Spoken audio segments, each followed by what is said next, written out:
آج کا زبور پڑھا جائے گا، زبور 88، 4 آیت سے 5، 27 سے 30 آیت۔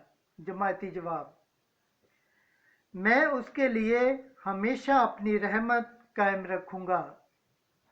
میں نے اپنے برگزیدے کے ساتھ عہد باندھا ہے، میں نے اپنے بندے داؤد سے قسم کھائی ہے کہ میں تیری نسل کو ہمیشہ کے لیے مستحکم کروں گا اور پشت در پشت تیرا تخت قائم رکھوں گا۔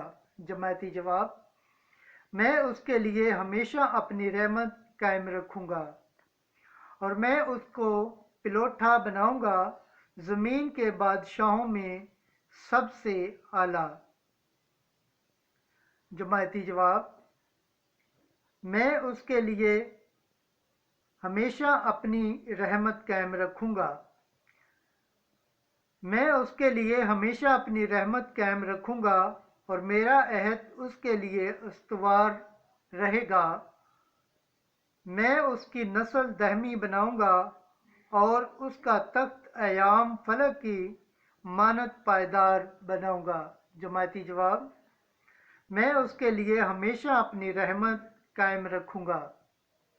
خداوند کا پاک کلام پڑھے اور سنے جانے پر خداوند کی برکت ہو، خداوند کا شکر ہو، آمین۔ نعرہ حمد: ہاللویا، ہاللویا، ہاللویا۔ اے خدا فرما، کیونکہ تیرا بندہ سنتا ہے، ہمیشہ کی زندگی کی باتیں تیرے پاس ہیں۔ ہاللویا۔ آج کی انجیل مقدس مرکز کے مطابق 4 باب 1 آیت سے 20 آیت۔ ایک بیج بونے والا بیج بونے نکلا۔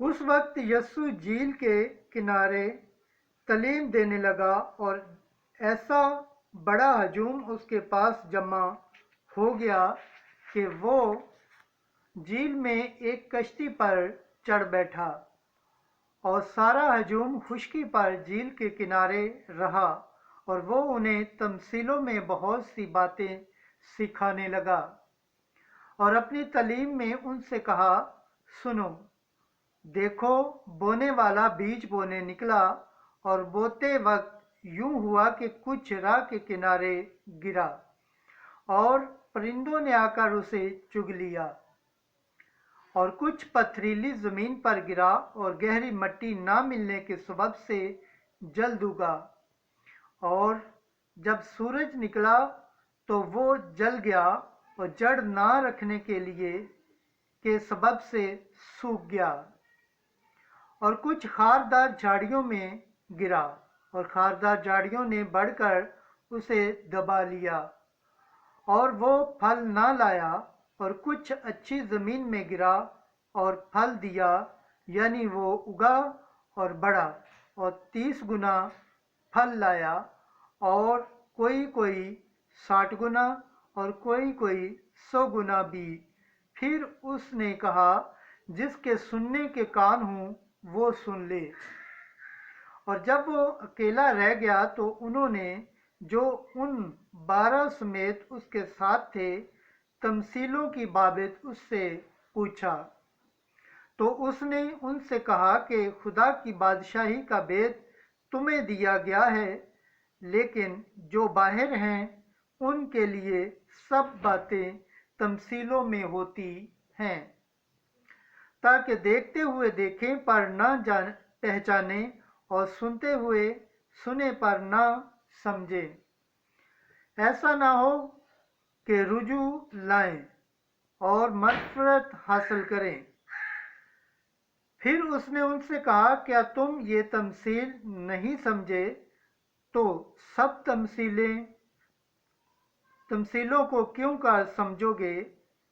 بونے والا کلام بوتا ہے